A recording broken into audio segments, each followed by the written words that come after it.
Mientras se prepara lo de Ryan, les cuento un poco más por qué lo invitamos y que este Texas Tribune quizás no conocen porque es una redacción que tiene 4 años nada más. Es muy joven, pero ya se ganó 2 ONA, que es un premio de la Online News Association, que sería como los Oscars de cine, pero de periodismo digital, a General Excellence. Se ganó como la película, el premio al Oscar de Oro a la mejor película en su categoría cuando eran Small Newsroom y ahora Medium, así que este año se lo acaban de ganar hace unas pocas semanas. Así que bueno, los dejo con Ryan.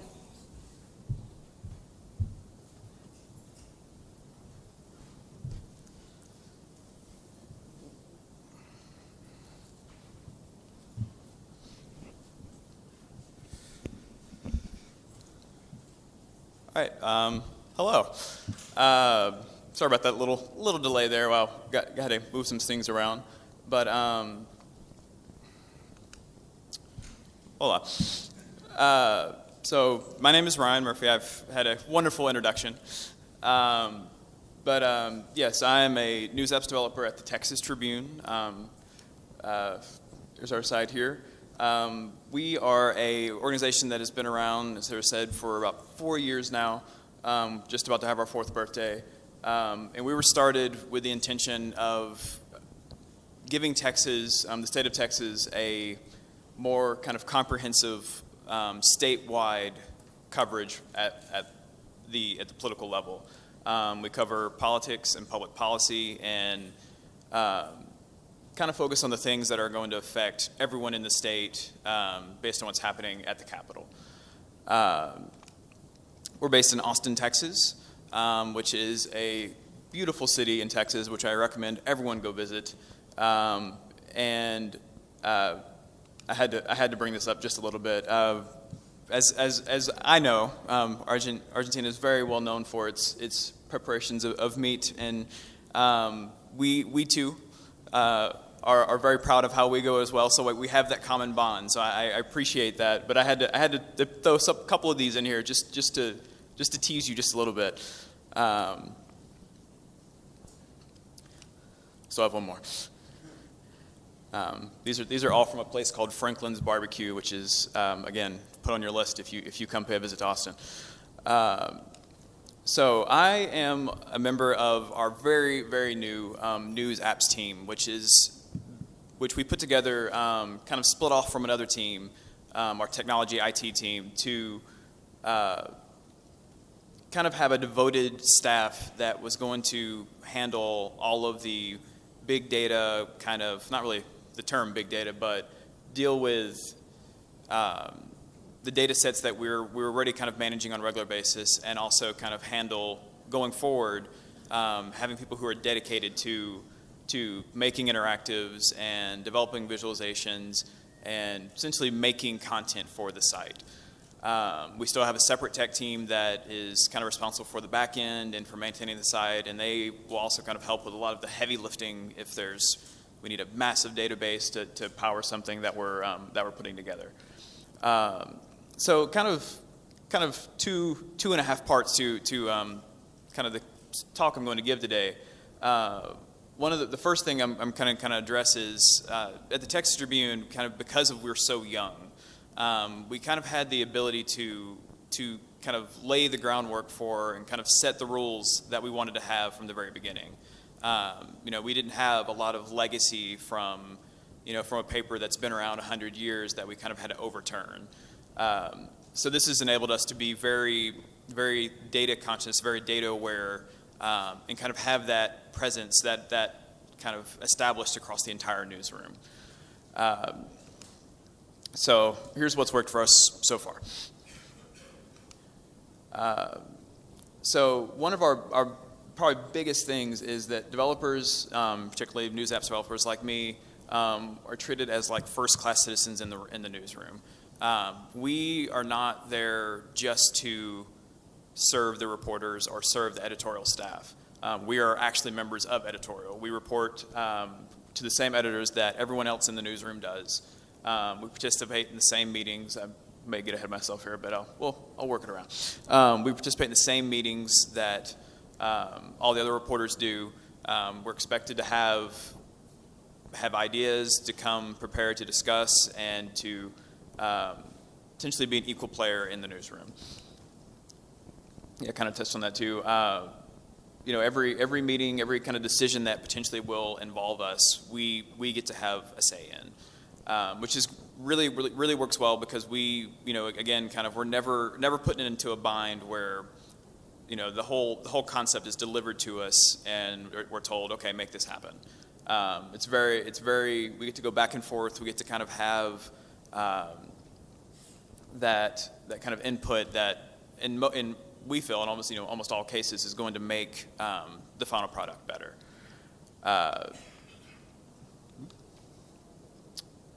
So we're, like as I said, we're not only we're allowed to bring our own ideas, we're expected. It's part of our job to be active members of the newsroom and really kind of help push us in the directions that we've already gone and want to continue going. And probably one of the most important ones that kind of important places that we're in is that if an idea is pitched that we don't necessarily, we kind of see some flaws in, or we see that maybe it's not going to be the best use of our time, or things that we could do better, these are arguments that we are allowed to win. We the editors, this is something that we can actually say, hey, we think this is not going to work, or this could be better, or hey, we think this really needs to happen now. And it really, other than obviously, giving us, making us happy and putting us in a situation where we always can, feel like we have that freedom, it also just makes everyone happier because we all have that dialogue. We've all kind of established that we're reporters too. We do it a little bit differently. We're writing a lot more code than everyone else is, but at the end of the day, we're all trying to do the same thing, which is inform the citizens of Texas and get that information out there.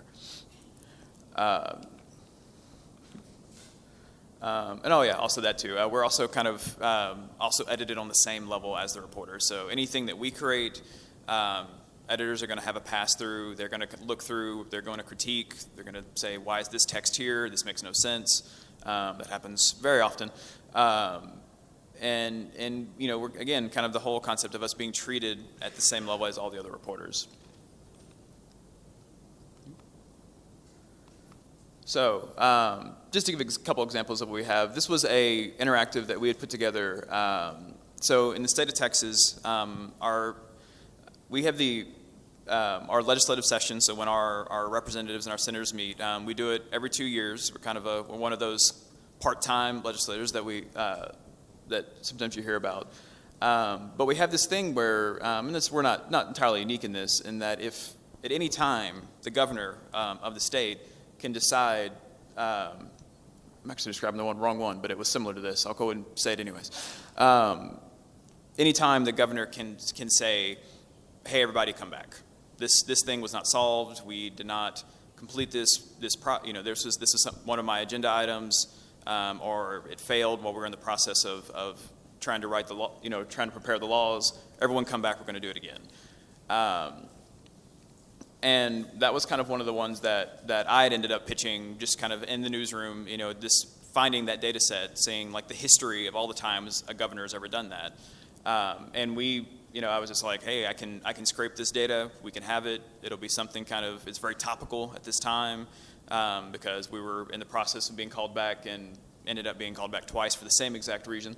This kind of example of like where we can, ideas don't always originate with the reporters that are on the specific beats.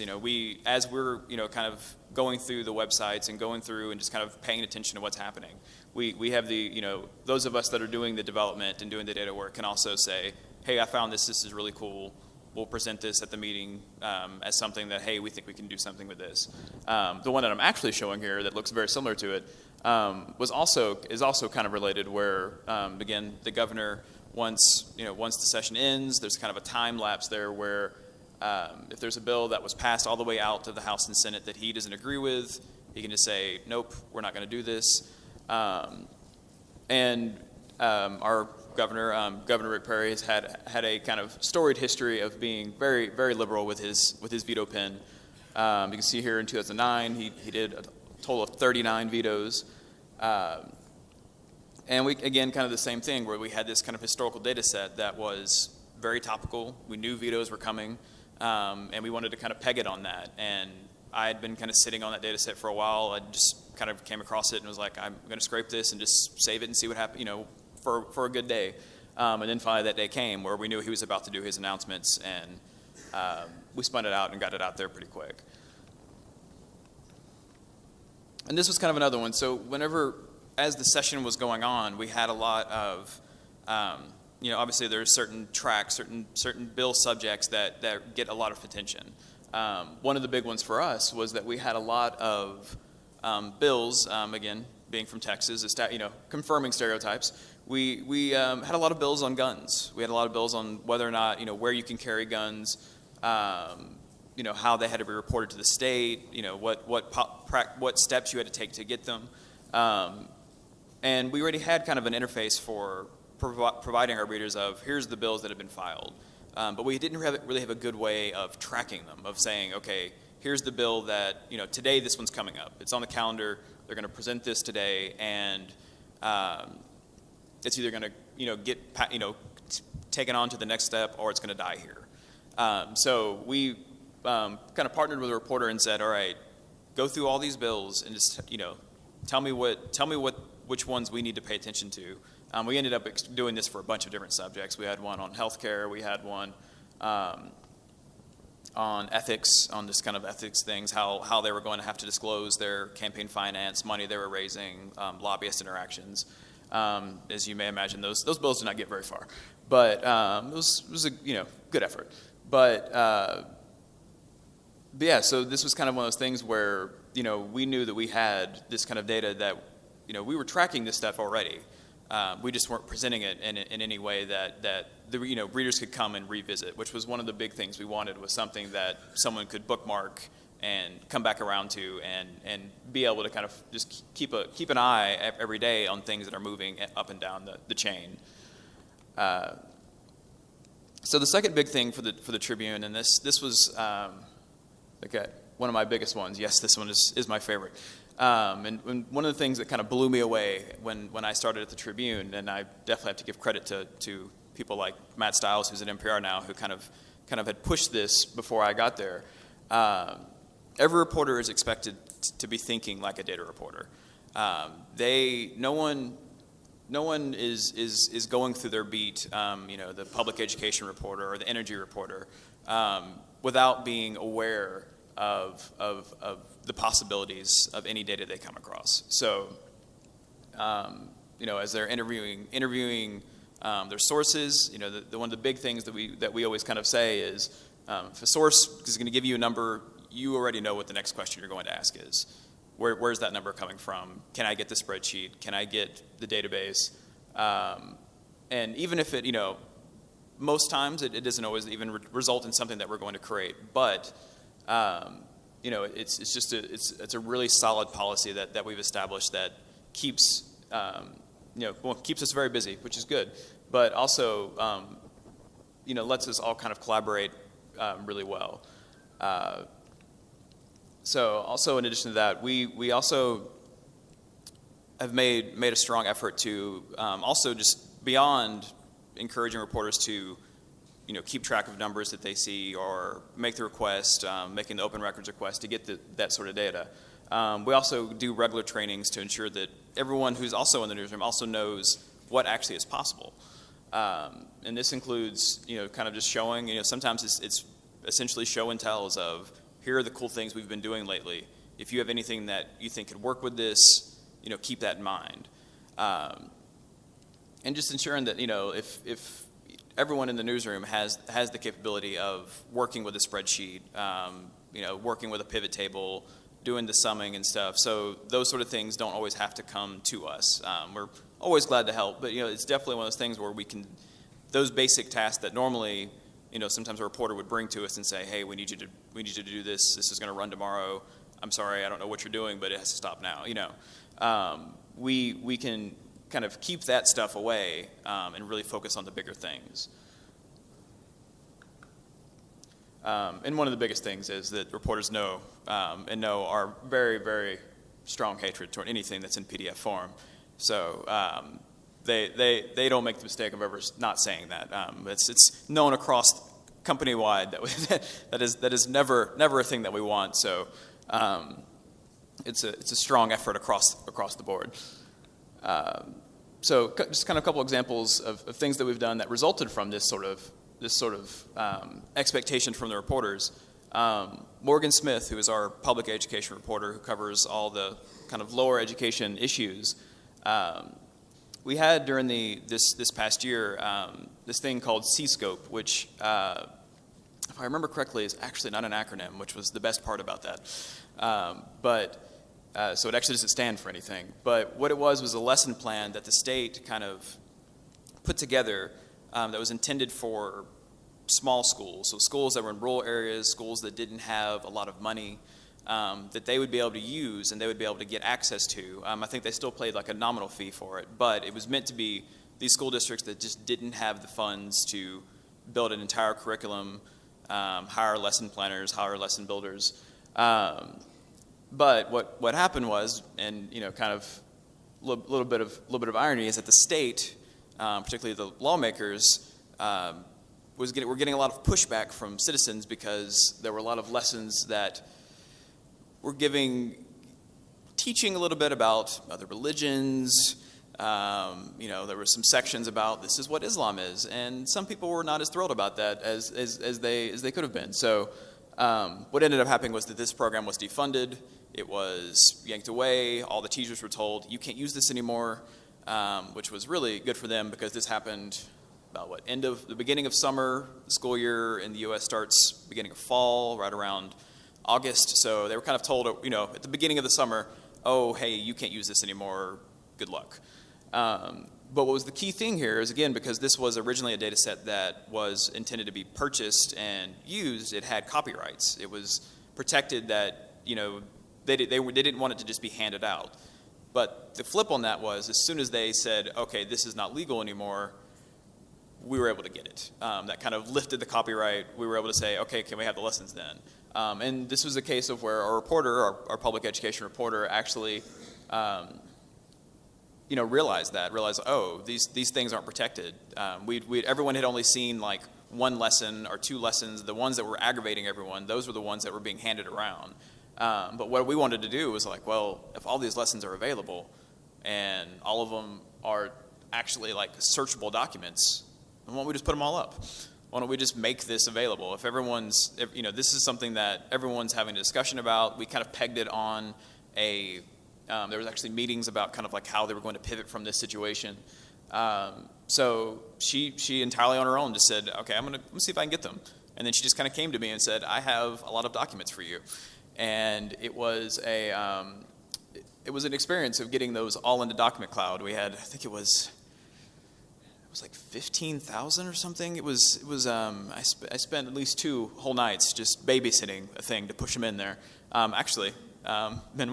Ben Welsh is actually the other keynote. He had a piece of software that I actually used for it, so a little bit. But this was kind of the thing where the reporter was entirely aware of that this was something that was possible. We actually not done anything at that kind of scope of putting up that many documents, but she knew that this was something that we kind of things we would do. She saw the opportunity to get it. She went for it all on her own and brought it to us, and it turned out fantastic. This was over the summer, even after kind of some of this kind of outrage died out, was still one of our most popular things that we had running because people just continuously. We heard some things through kind of whispers to us that even like some teachers were still coming to this to get lessons as actually the source that they wanted to use. So we were kind of not the intention, but it was kind of interesting to know. So another project that was kind of the same thing was our former energy and environment reporter, Kate Galbraith, was doing a series of stories. As some of you may or may not know, Texas in particular has been going through a really, really bad drought. Over the past couple years, we've just not been getting enough rain. And this has been really straining a lot of, in particular, the really small locales that are across the state that are relying on a well or just some groundwater that's accessible only to them, that once it runs out, what are they supposed to do? They don't have access to a network that could feed them more water. So the reporter she discovered that this was a data set that was just sitting on their site, that these what they're referred to as public water server or utilities, they were self-reporting to the state agency responsible for water saying, hey, we need help. And we'd come across the list, and originally the story kind of started was that there was one that was was just about to have no water. Like they were about to say, we're out, we got to figure out something. But as we were looking at it and seeing, we noticed that the list was changing pretty constantly, and it was something that we wanted to say, all right, well, there's this nice list of just names that for the most part mean nothing, but where in the state is this happening? Like where is the state having these huge problems, and kind of which places are getting affected by the drought the hardest? So this was another one where she was working on a story and she came up and said, hey, this is something they're maintaining. Can we get it? Can we do something with this? And I ended up getting in contact with the agency and saying, hey, do you have the locations of all these places that are contacting you? And they actually have a big database, because being the state water agency, this is something they were supposed to do. And we got all those and then just started scraping them. Every day we hit it again, scrape it, match them up to the database of the locations, rebake a whole new version of it, and update it every day. And again, this is one of those things where once we got it set up, we never had to touch it again, but it's still one of our most popular apps that people continue to hit, and kind of come to find out, that that page before on the website was getting hit a lot, and we've kind of borrowed some of their traffic because we've been, it's kind of presented in a much more understandable fashion.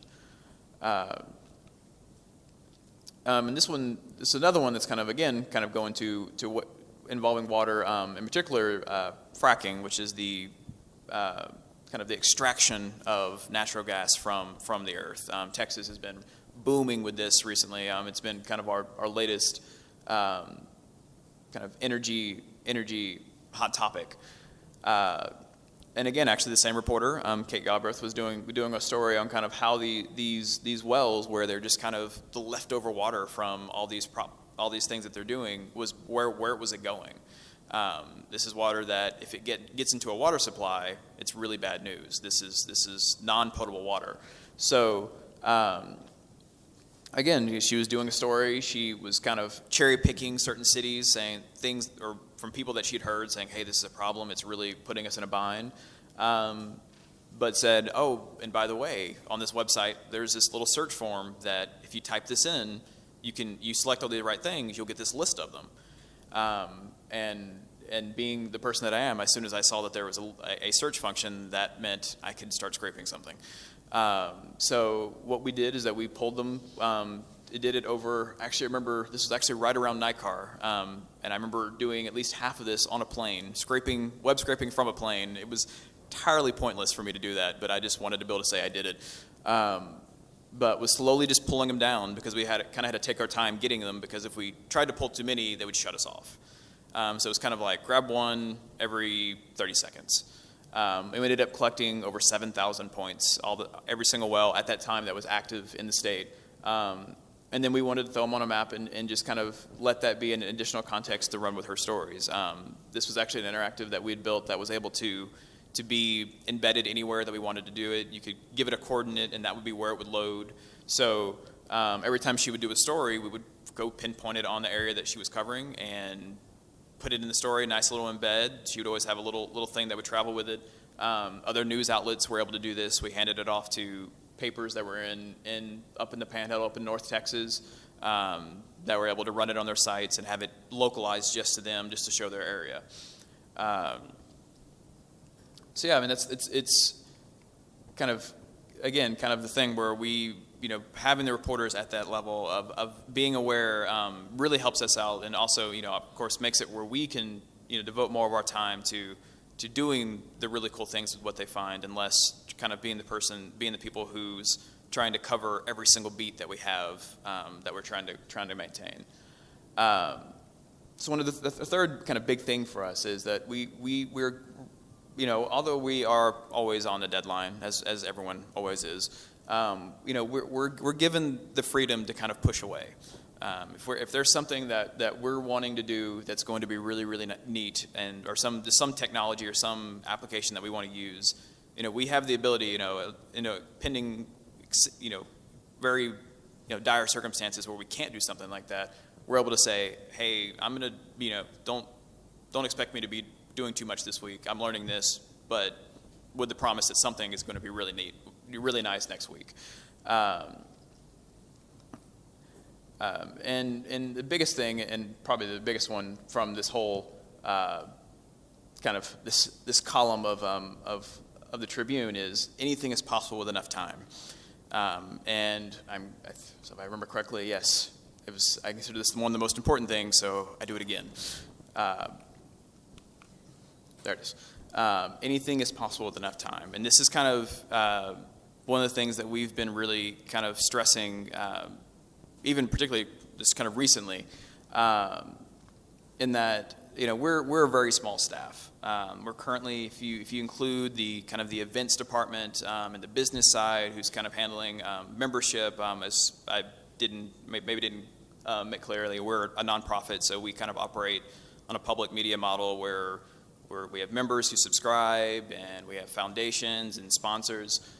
So we have people who are on staff devoted to that. But for the actual newsroom, we're hovering around maybe 20, if you count some of the interns. And in addition, and then from that, there are 2 of us that are dedicated currently, 2 of us plus an intern, that are dedicated solely to doing these sort of projects. So, one of the kind of the really good things that we have established with our editors is that, the sky is always the limit. Anything that we want to make happen, we can make happen as long as you're willing to let us do it. And for the most part, that we get that. It won't always apply, but we're in a really good spot with that, and it kind of goes back to being able to kind of push back as we need to and say, look, we can make this really, really cool. We can make something that's going to be really useful. But we're going to need another week, and usually we'll get what we need. Obviously there was the push and shove there to make sure that we're getting things done, at all. But we're given that freedom to kind of say, hey, can we, if it's something that's not extremely time sensitive, can we shelve this just for a little bit longer? Which with as small of a team as we have is a godsend. And kind of tangentially related to this is that a lot of our bigger, much more sizable apps are directly sponsored by, or kind of directly funded through foundations that are passionate in those areas, which makes it possible for us to dedicate or to bring someone onto staff just for that purpose. So they essentially are funding a whole other developer or a developer's time for a period of time that they have the freedom to vote all of their resources to that. And this has actually given us the ability to make some really, really great things. One of probably one of the ones we're most proud of is the Public Schools Explorer, which kind of goes through. We've processed all the data from the state's school agency for the schools and just represented it. We actually made it presentable at all. So anyone in the state's able to find a school, go to their district or go to their individual school that maybe one of their children go to, and see how they stack up against the rest of the state. And this was something that we believe was the Michael and Susan Dell Foundation. That this was something that they were passionate about. That they wanted something to happen with public schools, this information to be out there. They'd been kind of pushing on the Texas Education Agency to do a better job of doing this, and we were kind of in that spot where, hey, if you're willing to willing to fund it, we'll get that data out there, and that was what we ended up doing. I was very far away from those discussions. I was on this side, but it worked out great, because we were able to have that breathing room where this person was entirely, one of our tech developers was able to be entirely dedicated to it. And the other one was, this was the Higher Education Explorer, which was kind of the same thing, but for universities in the state. Being able to compare them, being able to see over the years how they performed in terms of attendance and job acquisition, post-graduation, and things like that. So kind of moving on from the kind of how how the Tribune has established itself and kind of making these things happen. Wanted to kind of transition into kind of what our philosophies are with the things that we make. So one of our biggest things for the state of Texas is that we always want to try to localize. We're, again, small staff. There are parts of Texas that we are not going to get to, that we're not going to have a reporter ever, I won't say ever, but, reporters are just not passing through all that often, or they're just not a place where state issues are getting addressed. But with a lot of the data sets, a lot of things that we come across, these are things that have data for every single part of Texas. So one of our kind of goals is to make sure that whatever we do, even if the story is going to focus on just a particular part of the state, if we have data for the rest of it, and if we can present it in a way that still has the context and still is, nothing that we're, not going to put anything out there misleading, but it still is tangentially related to whatever the story that we're writing is, we want to make it available to the public. So anyone who comes to our site can still get some value out of what we've done. And there's another, one of the most straightforward kind of things, but in Texas we have 4 different kind of statewide elections that are determined by districts that are drawn based on population, and this is kind of a big one, is like who am I going to vote for? We have an election coming up. Who am I going to be? What is the pool of people that I'm going to choose from to represent me for the next number of years? So this was kind of one of those things where we had the districts. We knew everyone who was running, and we just wanted to make it really easy to say, type my address in and go, and we'll pull, here's where you are, here are the districts you're in, here are all the people who are running in those districts.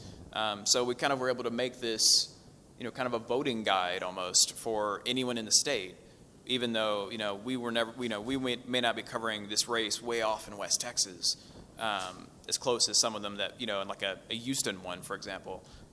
We're still able to give that kind of context, saying, okay, here's all the, here's everyone who's running, here's the money they've raised, here who they've raised it from, if they've been, elected before, here's their history. Still kind of give all that context for anyone in the state that comes to our site. And again, this kind of, I won't go over this one as much again, but it's kind of the same thing where the stories were very localized to certain areas that the reporter was covering, but this was something that's affecting everyone in the state. And again, it kind of worked that it actually ended up pivoting into more stories as people who saw this and then contacted us and said, hey, I saw your map and I saw this big, this collection of wells, and oh yeah, we are having problems, and just kind of spurred into other stories. Don't always put a map on it. This has been a if there's ever been a challenge, it's been the challenge of kind of as mapping gets easier and easier and easier, which is fantastic. It gets tempting to always throw one on there if you can. I'm trying to think who I should be giving credit to, but I think the standard line is if all you're showing is population, then it doesn't need to be there. If all the heavily dense areas are the ones that are darker, then there's something that's probably gone wrong and you need to reevaluate what you've done. And if I remember correctly, yes. So I have this policy now where I'm required to show one of the first maps ever made because I broke my own rule. So good luck if you could figure out what that means. I didn't intentionally leave the legend off. There was just no legend. But it's kind of the thing, if the map's not showing anything, it probably doesn't need to be there, and you need to approach the data differently.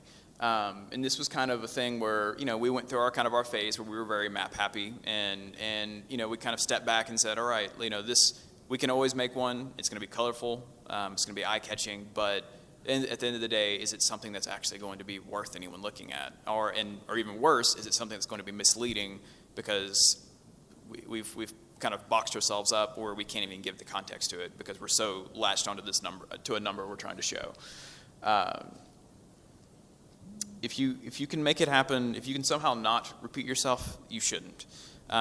This is a big thing in terms of making quick turnarounds, producing things that kind of happen if as close as we ever get to kind of breaking news. I didn't really go through it there. Didn't include it as what I thought I'd include it up there. But so a lot of the times this happens a lot with campaign finance, for example, the money that candidates are receiving. We'll kind of spin off these little reports, these little kind of the snippets of them. Like we'll compare two candidates because it's a potential like very highly contended race, and we have just kind of we build out this kind of framework for doing those sort of things. So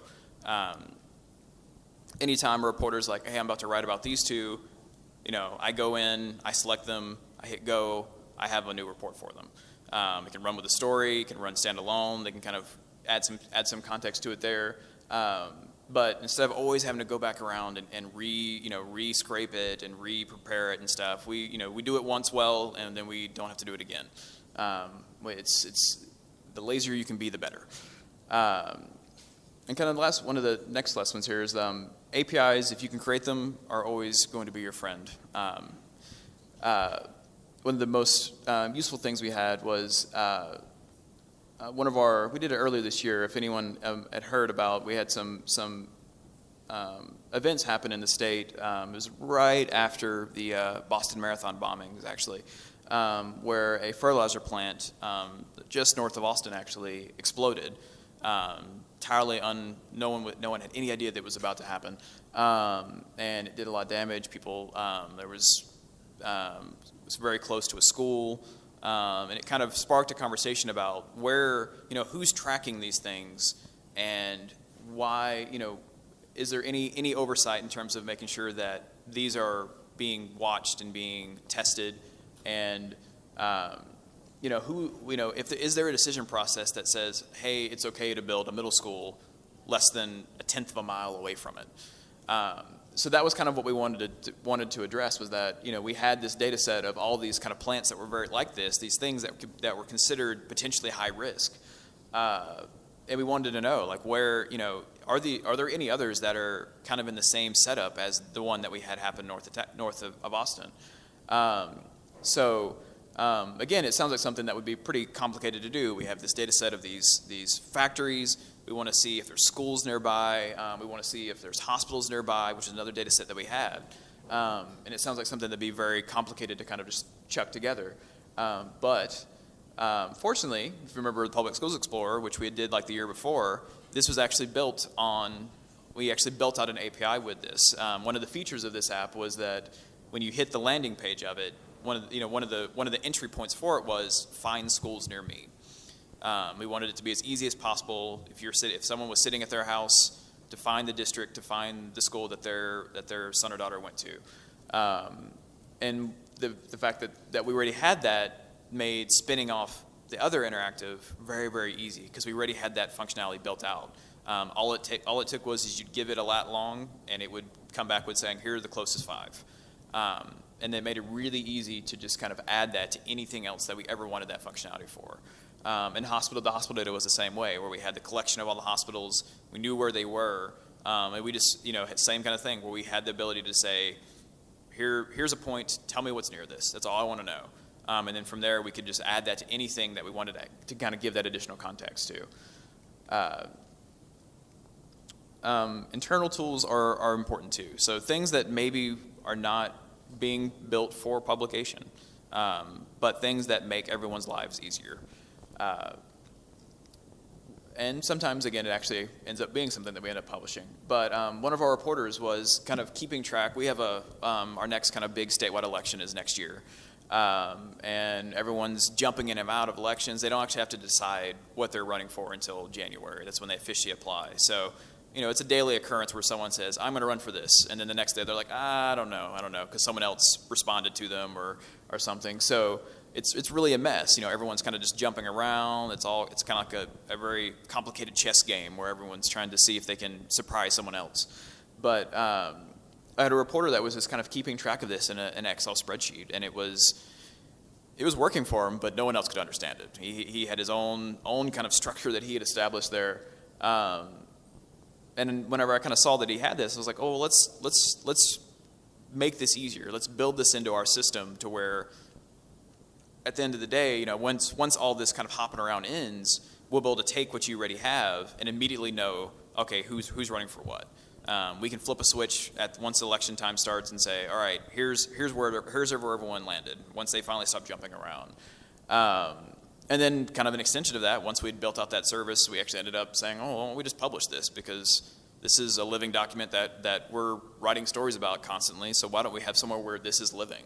And hopefully we're hoping to eventually even have kind of like links to every single person to saying, okay, here's the source, here's why we know this person is here, because they put this press release out, we wrote about it, here's the story, just kind of giving all those extra entry points into other things that we've done.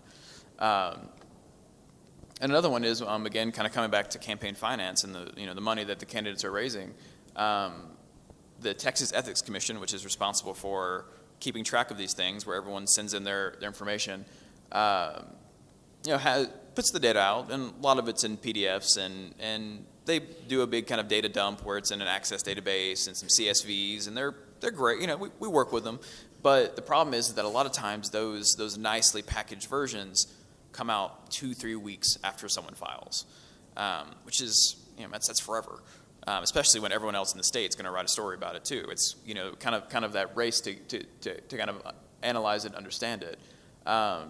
But the state actually does also put out a very, very raw version. It's like CSV, but not. There's commas, but don't let that deceive you. But there's actually kind of a logic to how they do it. It's not a good logic, but it's something that you can understand and something that we were able to kind of parse through. So one of the things that we wanted was if someone files, in addition to kind of having other tools that would alert us when something happens, we wanted reporters to be able to find these things instantly.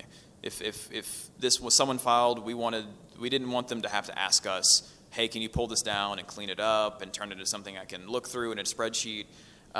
So we built a tool that's entirely internal. It's just meant for them to be able to get to what they need. And it's actually public facing. We're not hiding it in any way, other than me not showing the URL up there, but it's not intentional. But they're able to go and investigate this stuff and download it in a usable format without ever having to talk to us. Which again kind of goes back to where we, gives us more time to do what we need to do, and they don't ever have to, be dependent on us and be waiting on us when they have something they're wanting to get done. So I did want to touch on one more thing, because it's kind of is our thing, which is the salary database. So we it was kind of something that we established from it predates me actually at the Tribune, but one of our claims to fame is our salary database, where we actually collect salary data for state employees all across the state. We are currently at a little over 674,000 people that we have tracked in there. This is coming from school districts, universities, state agencies at all levels, utility districts, transit authorities, cities, counties, pretty much anything you can imagine. We're county hospitals that are actually managed by the state. And this is still probably our one of our biggest undertakings in terms of data collection and processing.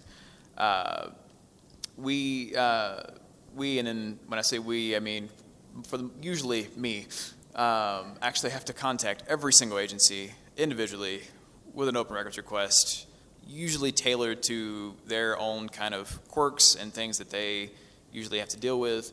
So they'll be happy with the request that we send in, and then we essentially take that in, we process it. We have a series of scripts that we kind of pass them through to kind of force them into, well, not really force, but kind of massage them into the format that we would expect. Obviously we're never changing anything that's there. We're not making any assumptions about the data that's there, but first name, last name, sometimes it's last name, comma, first name, we'll flip that, just to kind of standardize it so we can shove it in. And it's kind of one of those things that we're kind of, we will never be able to get away from because we're known for it, and it's been for a good while. It was one of the most popular things. It still is one of the most popular things that we have on the site, and we're hoping to very, very soon do a major revamp on it to kind of alter the whole process of getting it prepared, and make it easier on all of us that are involved, especially me.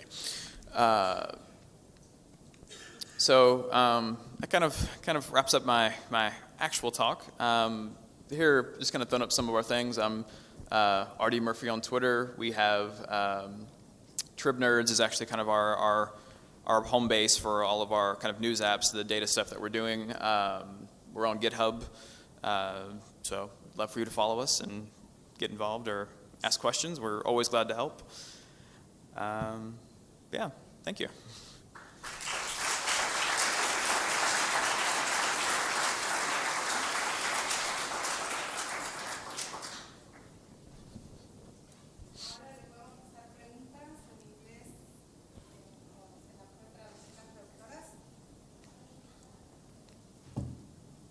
¿Tenemos algún micrófono para hacerle preguntas? ¿Libre?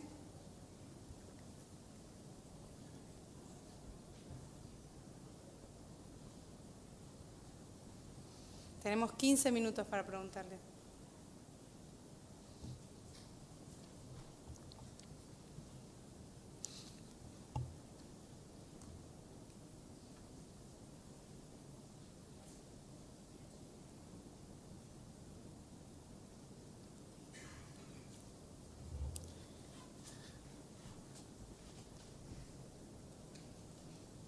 Mientras me presento yo, soy Florencia Coelho de La Nación.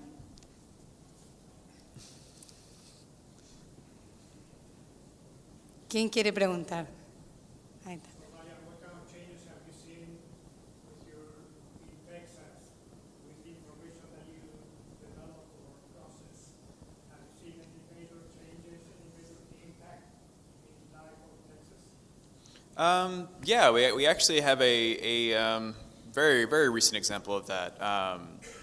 So one of the things I didn't touch on at all because it's not really directly related to those of us that are on the data team, but one of the things that we do is we actually live stream, have a live video of the proceedings of the House and the Senate. So essentially any time that they're in there deliberating, we are, not only is one of us in there, but we're also showing it live on our site so anyone can get access to it. So I don't know how far the big splash of the filibuster traveled, but we had recently had a kind of when we were going through these kind of constant special sessions, we had a bill going through that was going to affect how abortion facilities worked in the state of Texas, and we kind of had got kind of the rumblings that one of the Democratic senators was intending to filibuster the bill, which essentially was going to be she was going to talk until they couldn't do anything anymore. To just kind of, it was one of those things where it was going to be very much a statement. The Republicans have the majority, so it was going to pass either way. But it was kind of one of those things where we were there, kind of right place, right time, where we were the only ones that were actually live showing this. And we had kind of, again, right place, right time, where suddenly we had the entire country watching what was happening just down the street from us, which was, that kind of was like the holy grail of what we're trying to do, to make these things accessible to anyone, things that have been traditionally not accessible, and make, anyone who's interested in what's happening in the state get to it. And it was one of those things where that was a big discussion. It opened up a lot of discussion about the state of Texas and kind of how we do things. And a lot of it kind of came back to the fact that we were making it available. And we were making that something that anyone could get to. And we've kind of had that with other things too, where happened 2 sessions ago where school funding, the funding of public schools was a big issue. And they were kind of constantly putting out these reports that we're going to cut this percentage from this school and this percentage from this school. And they were changing those numbers, altering them pretty much constantly. And we were able to get we would get that data. And a lot of times it was in like a really bad PDF or something. But we wanted people to be able to know what was, you're in this school. They're considering cutting 20% of your funding. If you're not happy with that, maybe you want to talk to your lawmaker. So, we kind of set up a system where we were OCRing them as they were putting them out. We were scraping them, and we made that data available. And again, it was kind of one of those things where, we kind of found out that some lawmakers that were not aware that their school district was being cut in any way found out because it was something that we put on our site, which sounds crazy, but again, kind of what we're going for. If we're informing lawmakers of what's happening to the places that they're representing, then we feel like that's a victory. ¿Otra pregunta?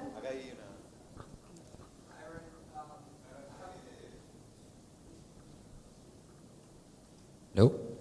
Ryan, I have 2 questions. First, if you can briefly talk about the architecture of the gathering and persistence and query of this data. And also, I know that maybe it's harder in the private sector, but do you share this type of data sets or this effort between different newspapers or other institutions? Okay, yeah, I can answer both of those. So on the kind of platform side, we run Django, which is a Python-based framework. We built our CMS in-house, so everyone, I think only one of them are still there. We've kind of had some rotation of people, but any changes that we want to make to the platform are done internally. We didn't outsource that in any way. We actually have an extension of Django called Armstrong, which was kind of our baby for a while that some other news organizations are actually using. Was built to be a, kind of out of the box, you are ready to be a news organization, good luck kind of thing. Most of our data is kind of split between MySQL, Postgres right now. It's working well for us. We, again, we're very, very close to the metal. We're right there working with it. We're not outsourcing in any way.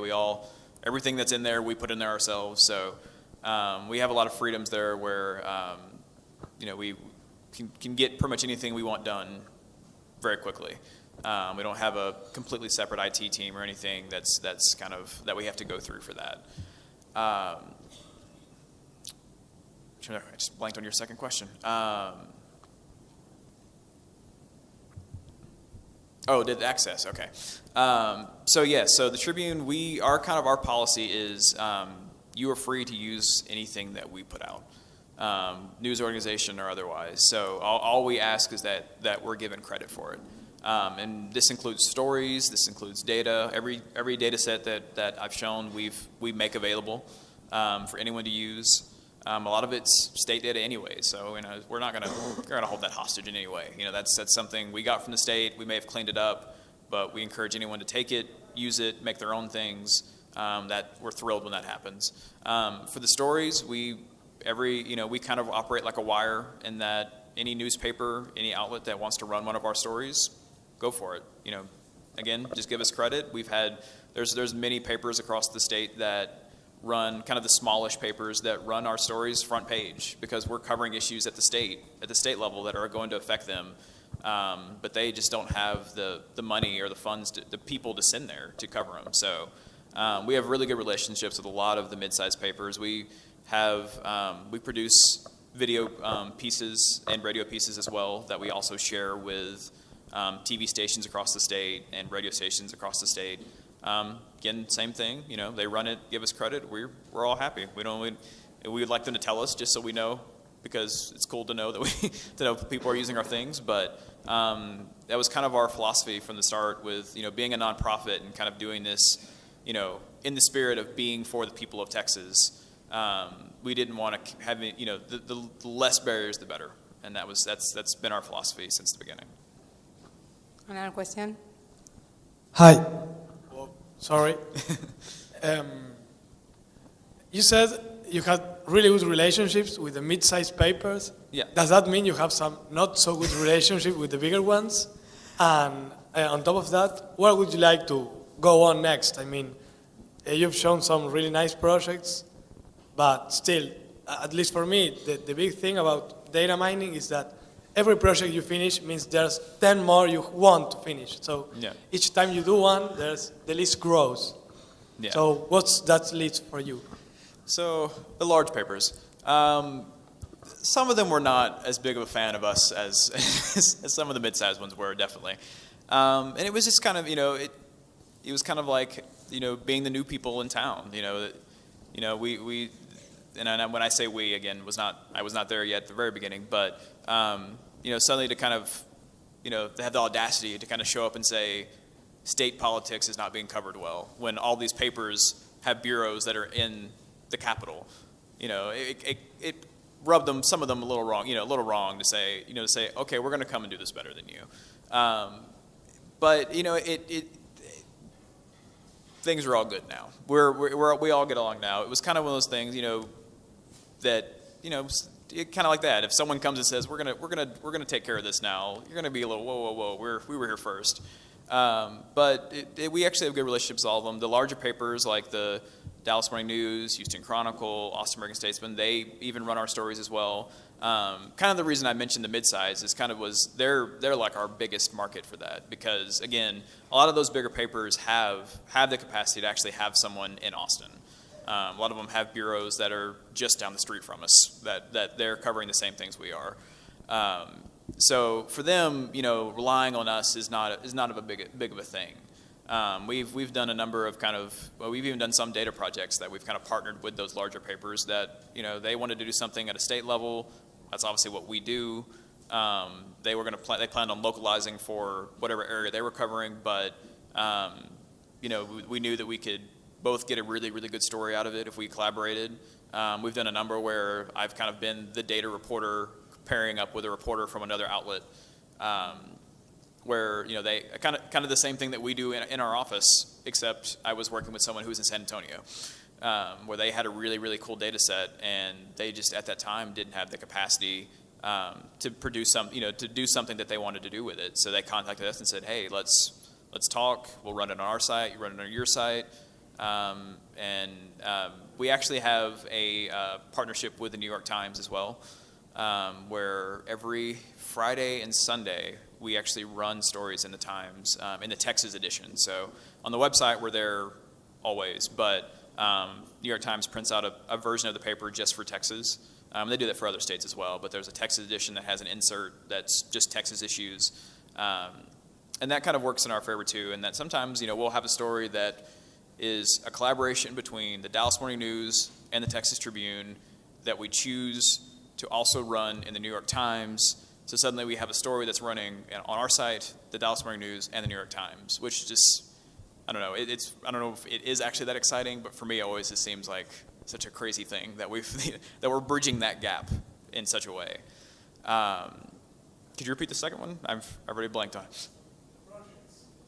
Future projects. So yes, there's always something else that we want to do. It never ends, which is, it's good. But one of the things that we're wanting to do, and that was actually this very last GitHub link right here, the Texas one, is what we're really wanting to do is in our mission to make all this a lot of this data that we feel, and I feel like a lot of you would kind of agree too, that just very common things that should just be available and really easily accessible.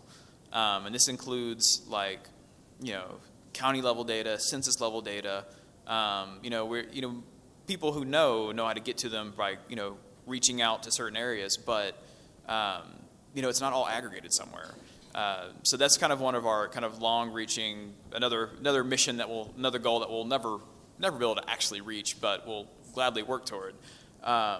In terms of just kind of collecting all those things, kind of providing, kind of the schema around who's representing who, having essentially like a one-click download of here's everyone who's everyone in office right now, everyone who's running an office, if you click here, you download this, you'll get also all of their campaign finance data. Just, really, really step up in terms of accessibility and making it where anyone can get to it without jumping through the hoops that we're jumping through. I have the last question, Okay. because we're going for a break of 15 minutes. It's a question regarding Texas Tribune, Hackers Buenos Aires, Argentina. Can you tell us something about big news just announced in MozFest in London? And a developer? Oh, the fellow. Oh, Yes, can you tell us? yes, we're actually about to get our very own Open News Fellow, which we're very excited about. Starts, I guess, beginning of the year, yeah. Name, and you can say it. It has been announced, or not? Has it been announced? Yes, Oh, I didn't. you can say it. Okay. Yes, he's going to have a hackers from Hackers Buenos Aires, Open News, that is Foundation 9 Mozilla Open News, a developer in his newsroom. Like we had Manuel Aristarán in La Nación Data throughout durante 2013 en Argentina, y ahora vamos a tener a Gabriela Rodríguez durante 2014.